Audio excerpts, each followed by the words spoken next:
August 4th, 2020. This is the daily read-along of the book of Genesis, where we read through the Bible a chapter each day. Genesis chapter 37. Jacob lived in the land of his father's sojournings, in the land of Canaan. These are the generations of Jacob. Joseph, being 17 years old, was pasturing the flock with his brothers. He was a boy with the sons of Bilhah and Zilpah, his father's wives. And Joseph brought a bad report of them to their father. Now Israel loved Joseph more than any other of his sons, because he was the son of his old age. And he made him a robe of many colors. But when his brothers saw that their father loved him more than all his brothers, they hated him, and could not speak peacefully to him. Now Joseph had a dream, and when he told it to his brothers, they hated him even more. He said to them, "Hear this dream that I have dreamed. Behold, we were binding sheaves in the field, and behold, my sheaf arose and stood upright. And behold, your sheaves gathered around it, and bowed down to my sheaf." His brothers said to him, "Are you indeed to reign over us? Or are you indeed to rule over us?" So they hated him even more for his dreams and for his words. But he dreamed another dream, and told it to his brothers, and said, "Behold, I have dreamed another dream. Behold, the sun, the moon, and the 11 stars were bowing down to me." But when he told it to his father and to his brothers, his father rebuked him and said to him, "What is this dream that you have dreamed? Shall I and your mother and your brothers indeed come to bow ourselves to the ground before you?" And his brothers were jealous of him. But his father kept the saying in mind. Now his brothers went to pasture their father's flock near Shechem. And Israel said to Joseph, "Are not your brothers pasturing the flock at Shechem? Come, I will send you to them." And he said to him, "Here I am." So he said to him, "Go now, see if it is well with your brothers and with the flock, and bring me word." So he sent him from the valley of Hebron, and he came to Shechem.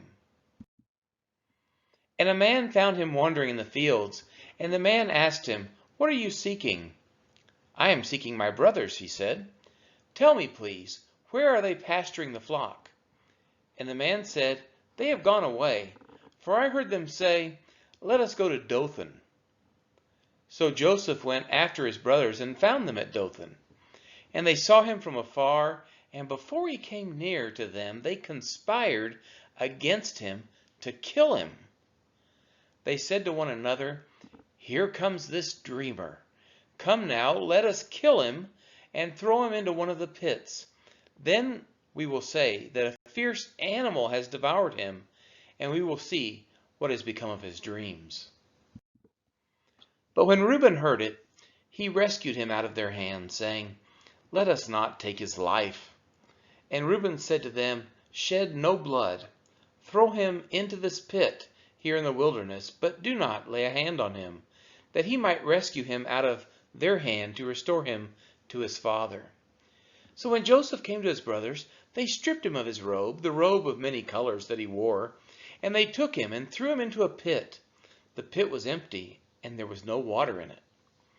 Then they sat down to eat, and looking up they saw a caravan of Ishmaelites coming from Gilead, with their camels bearing gum, balm, and myrrh on their way to carry it down to Egypt.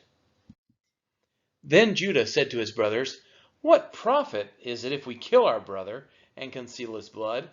Come, let us sell him to the Ishmaelites, and let not our hand be upon him, for he is our brother, our own flesh." And his brothers listened to him.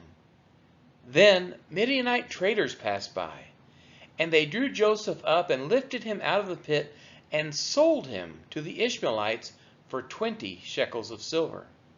They took Joseph to Egypt. When Reuben returned to the pit and saw that Joseph was not in the pit, he tore his clothes and returned to his brothers and said, "The boy is gone, and I, where shall I go?" Then they took Joseph's robe and slaughtered a goat and dipped the robe in the blood.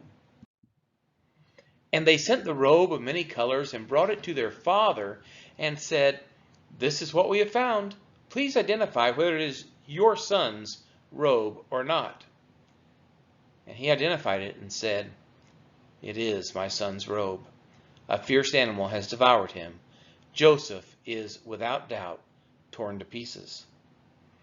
Then Jacob tore his garments and put on sackcloth on his loins and mourned for his son many days.